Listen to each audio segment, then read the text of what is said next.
오늘은 우리 옆 사람과 인사할 때 고린도전서 11장 25절 말씀을 인사할 텐데, 우리가 얼마나 복 있는 백성인지 확인하면서 우리는 하나님의 언약 백성입니다, 이렇게 인사하겠습니다.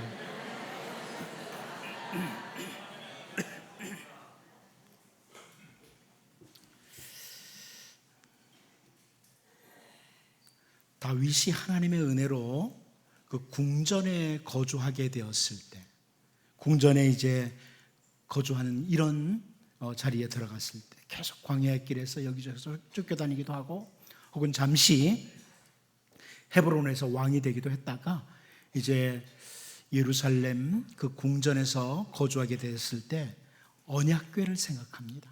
하나님의 언약궤를 가만히 생각하면서 성전을 건축하고 싶다, 하나님의 언약궤를 착 이렇게 모실 만한 성전을 건축하고 싶다, 이런 생각을 가집니다.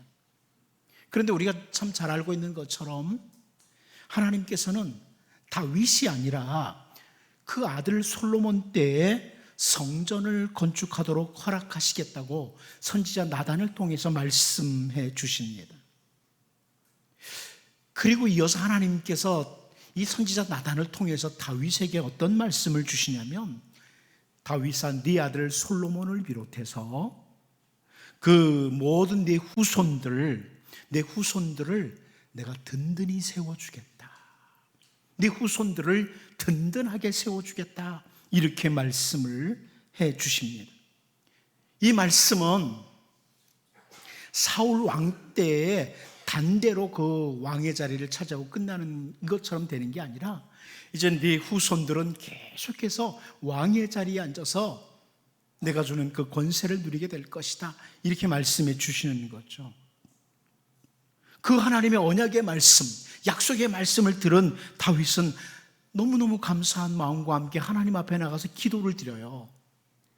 그 기도 가운데 역대상 17장 20절 말씀을 보면, 여호와여, 우리 귀로 들은 대로는 주와 같은 이가 없고 주 외에는 하나님이 없나이다, 이런 고백을 하게 됩니다. 하나님, 주님 같은 분 없습니다. 오직 주님만이 참된 하나님이십니다, 이런 고백을 하게 되죠. 그런데 그렇게 고백하는 이유를 다음 절에서 보여줘요.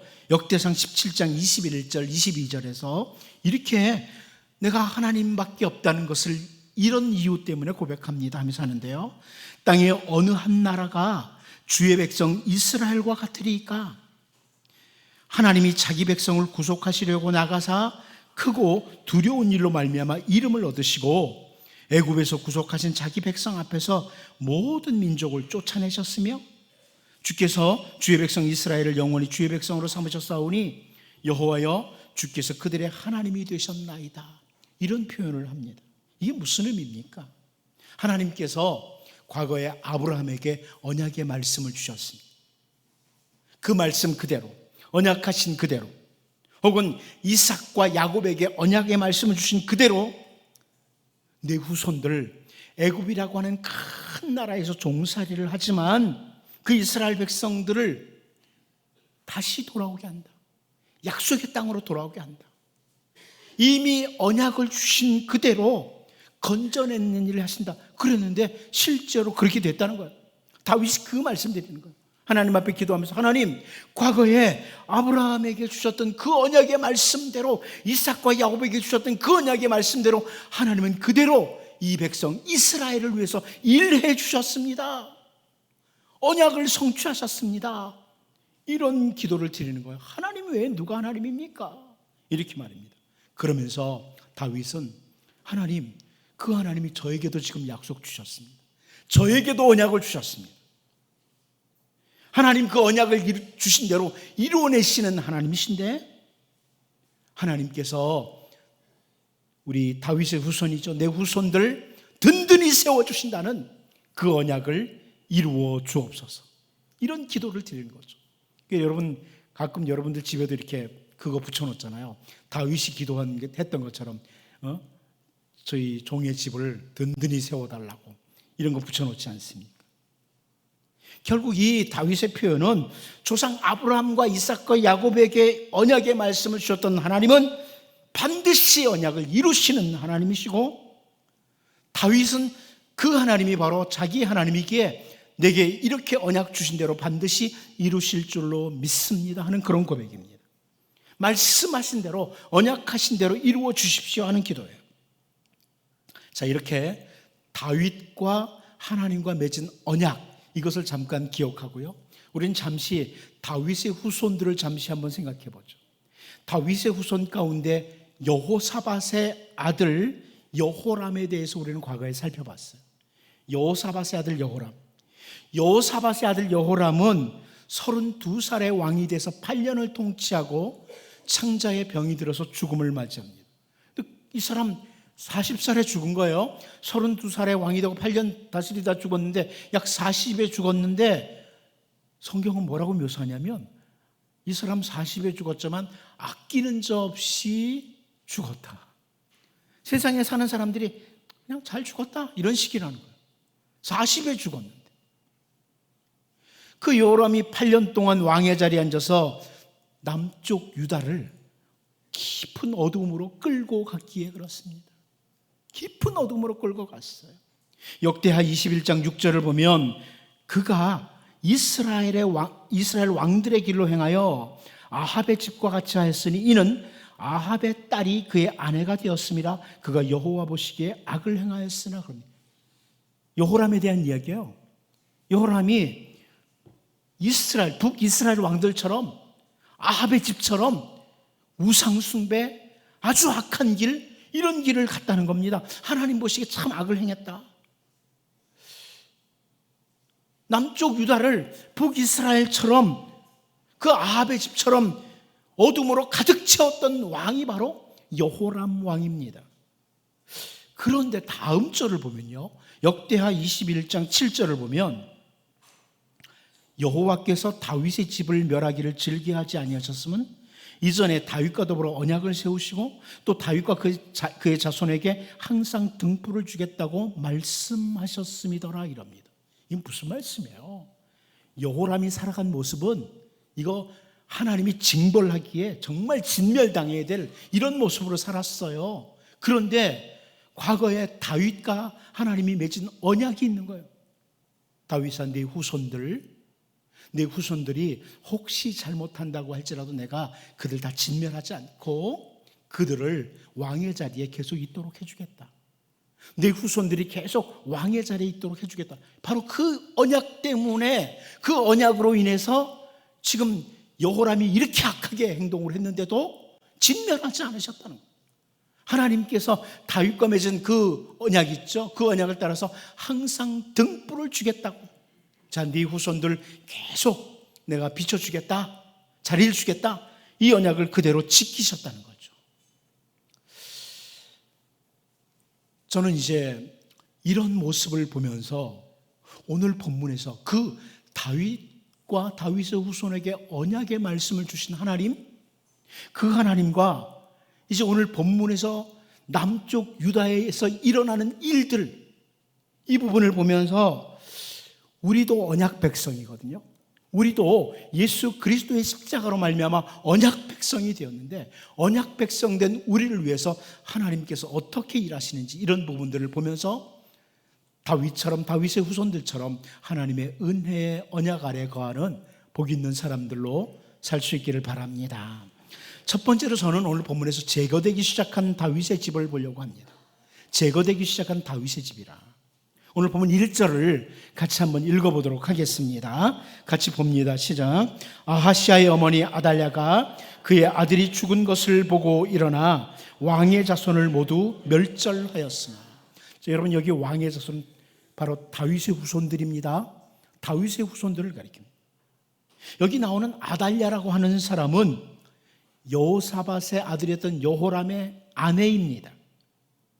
동시에 이 사람은 아합과 이세벨, 북쪽의 아합과 이세벨의 딸이에요. 그러니까 이 아달랴라는 사람은 그 악한 북이스라엘의 아합과 이세벨의 딸인데, 남쪽 유다의 왕자와 결혼을 해서, 여호람과 결혼을 해서 결국 왕비가 됩니다. 남쪽 유다의 왕비가 돼요. 근데 이 아달랴는 자기 어머니 이세벨이 그랬던 것처럼 남편을 충동해요. 남편에게 죄짓자고 충동을 했다는 거죠. 그래서 남편 여호람이 남쪽 유다에서도 죄가 가득하도록 만들었던 이런 여자가 바로 아달랴입니다.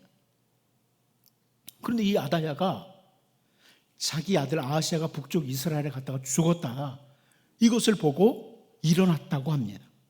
그리고 무슨 행동을 하냐면 왕의 자손들을 모두 멸절했다. 근데 이 왕의 자손은 누구냐면 다윗의 후손들이에요. 다윗의 자손들을 다 죽이기 시작했다는 거예요. 남쪽 유다에서는 이 다윗의 후손들이 왕이 되어야 된다는 걸 알거든요. 그런데 다윗의 후손들을 다 죽이고 자기가 왕이 되겠다는 거죠. 자기 아버지 아합의 집이 예후에 의해서 진멸됐다면 지금 이 아달랴는 다윗의 집을 진멸하려고 하는 겁니다. 특별히 오늘 본문 1절을 새번역 성경에 보면 이렇게 번역했습니다. 아하시아의 어머니 아달랴는 아들이 죽는 것을 보자 왕족을 다 죽이기 시작하였다. 이 표현이 좋은 것은 다 죽인 게 아니거든요. 죽이기 시작했다는 겁니다. 다윗의 후손들이 다 죽은 것이 아니라 모두 다 죽이기를 시작했다. 다윗의 후손을 죽이는 일을 거의 성공하기 직전까지 갔다, 이런 의미입니다. 거의 직전까지 갔다. 여러분, 우리는 잘 알고 있죠. 메시아이신 예수님은 다윗의 후손으로 오신다고.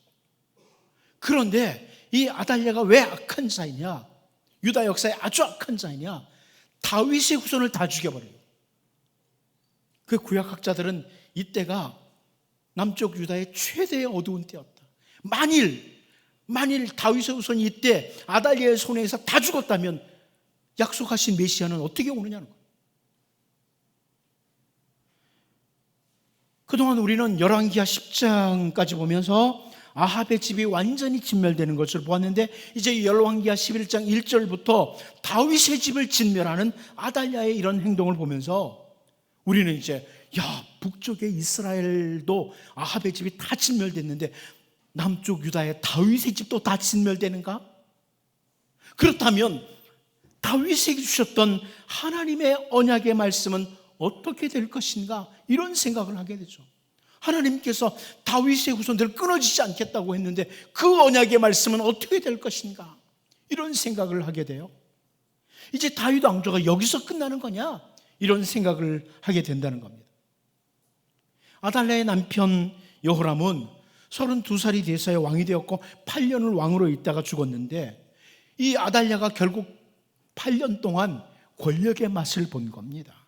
그래서 자기 아들 아하시아가 왕이 되고 1년 만에 죽으니까 권력의 욕심, 이 권력의 자리를 차지하려고 이런 무서운 일을 시작하는 겁니다. 결국 열왕기 기자는 오늘 본문을 통해서 무엇을 보여주려고 하냐면, 다윗에게 언약의 말씀을 주신 하나님은 그 언약을 성실하게 이루어 가시는 분이시다, 이걸 보여주고자 기록하는 겁니다. 악한 아달랴가 다윗의 후손을 다 죽여버리려고, 아무리 하나님이 약속을 했어도 다윗의 씨들이 다시는 왕의 자리에 못 앉게 하겠다고 이런 행동을 했지만, 하나님은 다윗에게 언약을 주신 대로 너무너무 성실하게 이루어 가시더라, 이것을 열왕기하 11장에서 보여주고자 하는 겁니다.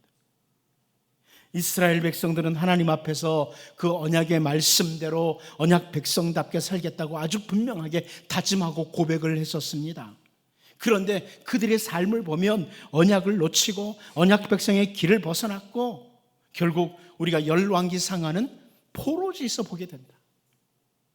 언약을 놓친 사람들, 그들이 오늘 본문을 보면서 하나님은 언약을 성실하게 지키시는 분. 오늘 본문에서 악한 아달랴가 일어나서 다윗의 후손을 진멸하기 시작하고 거의 성공 직전에 있었는데, 하나님께서는 다윗에게 이미 주셨던 언약의 말씀을 성실하게 지켜가신다, 이 모습을 보면서 다윗이 그 언약의 말씀을 받을 때 고백했던 것처럼 우리도요, 하나님 우리와 맺은 언약, 예수 그리스도의 십자가로 맺은 그 언약은 성실하게 지켜가신다. 이걸 기억하고 우리 귀로 들은 대로는 주와 같은 이가 없고 주 외에는 하나님이 없나이다. 이런 고백을 우리도 드려야만 합니다. 언약의 하나님이신 우리 하나님은 선지자들 통해서 계속 이미 언약의 말씀을 주셨던 것처럼 아들 예수 그리스도를 이 땅에 보내주셨고 우리의 모든 죄를 대신해서 십자가에서 대속의 죽음을 가지도록 하심으로 너무나 성실하게 우리를 구원하시려는 그 언약을 성취하셨습니다. 그리고 오늘 우리는 그 십자가 언약 아래에 있는 백성들이에요. 여러분, 우리는 언약 아래에 있는 백성들. 이제 악인들이 아무리 대단한 세력을 가지고 세상을 휘어잡으려고 한다고 할지라도 우리는 하나님의 언약 백성입니다. 하나님께서 우리와 맺은 그 언약을 가장 성실하게 이루어 가실 것입니다. 그러므로 우리도 언약 백성으로 승리하는 이런 은혜가 있기를 바랍니다. 두 번째로 저는 오늘 본문에서 하나님이 준비하신 사람을 보려고 합니다.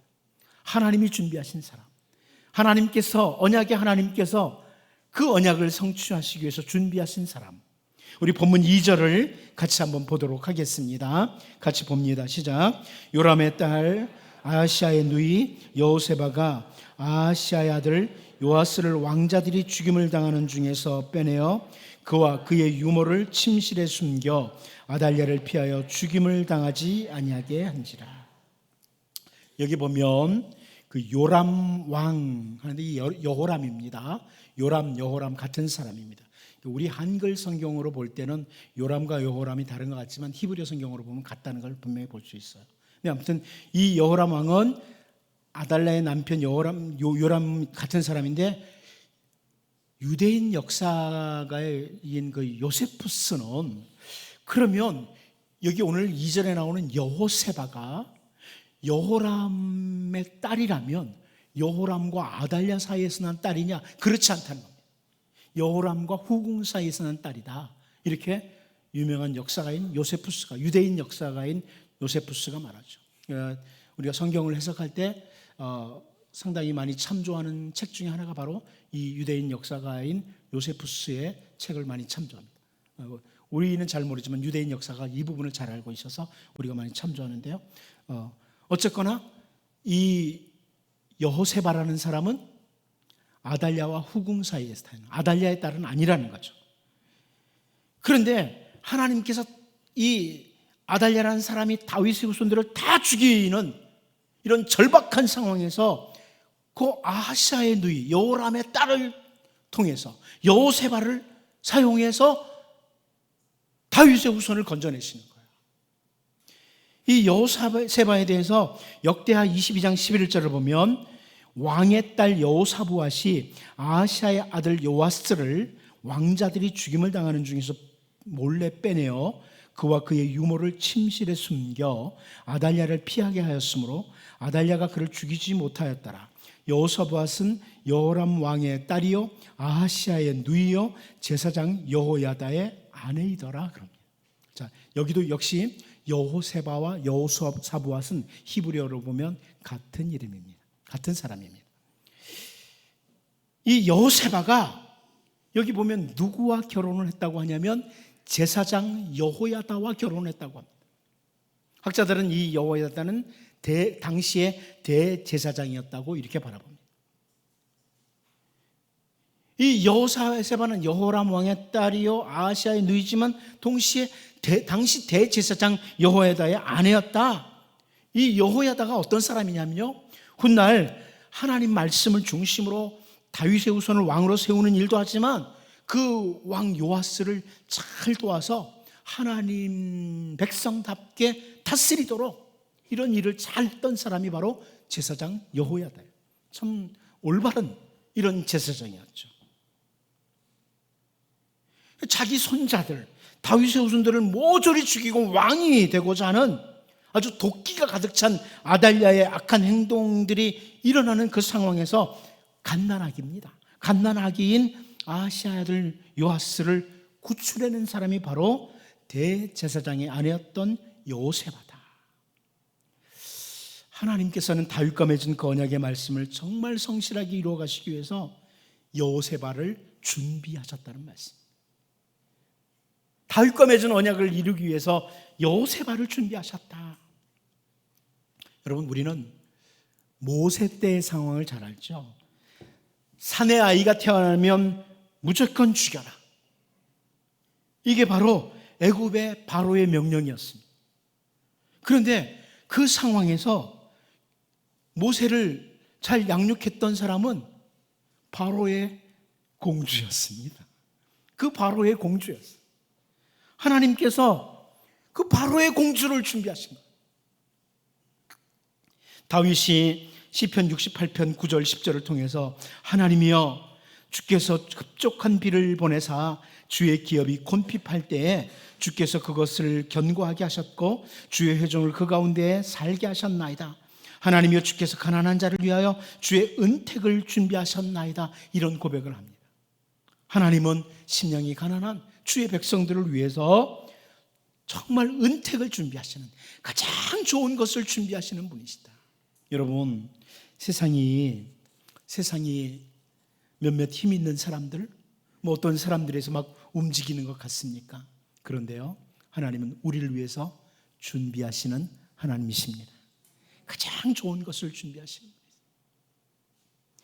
다윗의 후손을 살려내기 위해서 여호세바를 준비하셨던 하나님, 모세를 살려내기 위해서 바로의 공주를 준비하셨던 하나님은 오늘 우리를 위해서 가장 좋은 것들을 준비하시고 우리를 이끌어 주시는 하나님이십니다. 심지어 여러분, 하나님께서는 계속 거역을 했던 요나죠. 하나님을 거역했던 요나를 위해서 요나서 4장 6절 7절을 보면요, 하나님 여호와께서 박넝쿨을 예비하사 요나를 가리게 하셨으니 이는 그의 머리를 위하여 그늘이 지게 하며 그의 괴로움을 면하게 하려 하심이었더라.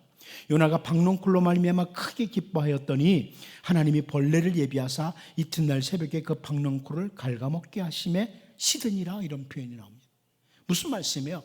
박넝쿨과 벌레, 이 모든 것들을 준비하신 분은 하나님이시라는 거예요. 하나님이 준비하신다.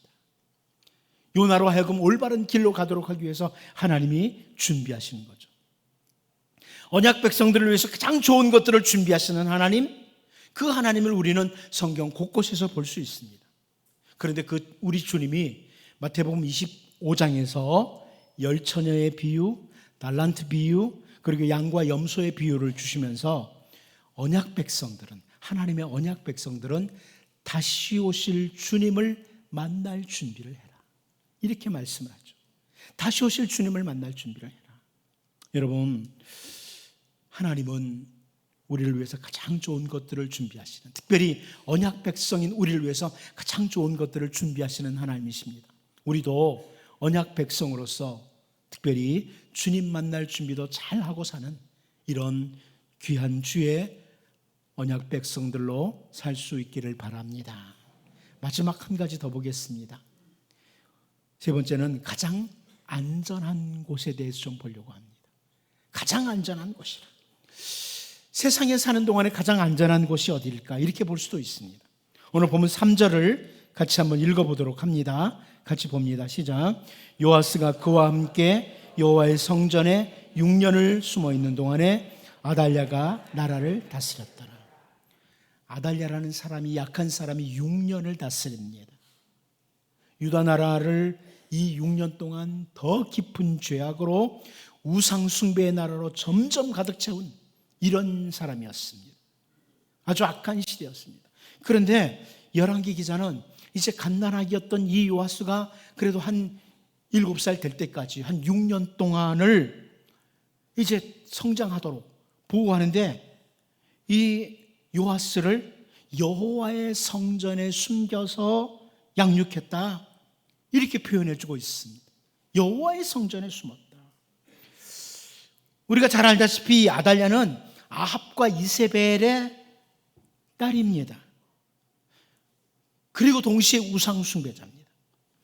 구약학자들은 이 아달랴는 이세벨의 딸이기 때문에 이방인 취급을 당한다, 이렇게 해석을 합니다. 이 어머니들을 중심으로 이 사람이 유대인이냐 아니냐를 따지거든요. 그런데 어머니가 이방 여인이라 그래서 이 아달랴는 유대인에 속할 수가 없다. 이방인이다. 그래서 이방인이니까 어떻게 돼요? 성전에 들어갈 수가 없습니다. 이 아달랴는 성전에 들어갈 수가 없어요. 그래서 이 예루살렘 성전은 요아스가 숨어 있기에 가장 좋은, 가장 안전한 장소가 되었다. 이렇게 설명을 하는 거죠. 우리가 잘 알다시피 성전은요, 이 성전은 왕의 궁전이 있는 예루살렘에 있습니다. 예루살렘에 가보신 분들은 알겠지만 예루살렘이 그렇게 크지를 않아요. 예루살렘은 그렇게 큰 곳이 아닙니다. 그런데 그 예루살렘 안에 왕궁도 있고 성전도 있습니다. 멀지 않습니다. 같은 예루살렘 안에 있어요. 이 요아스를 저 깊은 멀리 산속이나 아니면 유대 광야에 굴들 많잖아요. 굴 속에 숨겨서 양육한 것이 아닙니다. 다윗의 후손이라면 무조건 다 죽이고자 하는 이 아달랴와 아주 가까운 곳에 요아스가 숨어 있습니다. 하지만 그 여호와의 성전이 가장 안전한 곳이었다는 겁니다. 이것을 보여주는 거죠. 여러분, 모세도 마찬가지예요. 모세의 경우도 마찬가지죠. 히브리인 중에 사내 아이는 다 죽이라고 명령을 내린 그 바로의 궁전에서 양육됐어요. 참 하나님 묘하시지 않습니까? 그 같은 예루살렘에서 숨어 있도록 하는데 안전하게 보호하시고, 바로의 궁전에서 죽이라고 했던 그 바로의 궁전에서 모세를 양육하도록 하는, 결국 그곳이 가장 안전한 곳으로 인도하신 거죠. 정리하면 무슨 말이에요? 아무리 대적자가 우리 가까이 있다고 할지라도 주님과 함께 있으면, 주님의 손 안에 있으면 가장 안전한 곳이다. 이걸 보여주는 거예요. 여러분, 세상에 거친 풍랑 많습니다. 그런데 가장 안전한 곳은 주님과 함께 있을 때입니다. 시편 46편 1절을 보면 하나님은 우리의 피난처시여 힘이시니 환난 중에 만날 큰 도움이시라 그럽니다. 아무리 거센 파도가 우리의 가는 길을 달려들어도 가장 안전한 곳, 가장 안전한 피난처는 바로 우리 하나님, 언약의 하나님이십니다. 다윗을 죽이기 위해서 사울이 수많은 군사들까지 동원해서 추격하고 또 추격을 했지만 가장 안전한 피난처인 주님의 보호하심 아래 있었던 다윗을 머리털 하나도 건드리지 못한 것을 우리가 너무나 잘 압니다. 다니엘의 세 친구를 죽이기 위해서 평소보다 7배나 더 뜨거운 풀물을 준비하고 그 불 속에 다니엘의 세 친구를 던져 넣었습니다. 그런데 여러분, 다니엘서 3장 27절 우리가 잘 알죠. 총독과 지사와 행장관과 왕의 모사들이 모여 이 사람들을 본즉 다니엘의 세 친구입니다. 불이 능히 그들의 몸을 해하지 못하였고 머리털도 그을리지 아니하였고 겉옷 빛도 변하지 아니하였고 불탄 냄새도 없었더라. 이런 말씀들이 왜 등장합니까? 물론 역사적으로 있었어요. 그런데 이 말씀들은요, 주님과 함께하면, 언약 백성들이 주님과 함께하면 아무리 뜨거운 풀무불 속이라고 해도 가장 안전하다, 이걸 보여주는 겁니다. 같은 예루살렘 그 조그만 땅덩어리 안에 다윗의 후손의 씨를 말리려는 아달랴는 궁전에 있고, 다윗의 후손이었던 하나 남은 요아스는 예루살렘 성전에 있었는데 그곳이 가장 안전한 곳이었다. 이 부분을 보면서 언제나 언약을 지키시는 주님과 함께 우리네 인생길을 한 걸음 한 걸음 걸어가는 것, 그것이 가장 안전하다, 그것이 가장 확실하다, 이걸 기억하시고요. 우리 주님이 우리에게 또 주신 언약이 있죠. 내가 너와 함께 하겠다, 언제나 함께 동행하겠다 약속하신 그 언약의 말씀처럼 언약 백성으로 주님과 함께 걸어가는 이 은혜가 있기를 바랍니다. 기도하겠습니다. 하나님 아버지, 약한 아달랴가 일어나서 다윗의 후손을 다 진멸하기 시작할 때 거의 성공한 것 같았지만 하나님께서는 다윗에게 주신 그 언약으로 말미암아 성실하게 일하셨고, 특별히 여호세바를 준비하셔서 다윗 후손을 살려내셨습니다. 하나님, 언약의 말씀을 주신 대로 우리가 언약 백성답게 승리하는 삶을 살게 하시고, 여기 살아가는 주의 백성들을 위해서 언제나 가장 좋은 것을 준비해 주시는 이 은혜가 있게 하여 주옵소서. 같은 예루살렘이지만 가장 안전한 곳이었던 것 기억하고, 언제나 우리에게 언약을 주시고 언약을 지키시는 주님과 함께 우리에게 주어진 인생길을 한 걸음 한 걸음 잘 걸어갈 수 있도록 은혜를 내려 주옵소서. 예수님의 이름으로 기도하옵나이다. 아멘.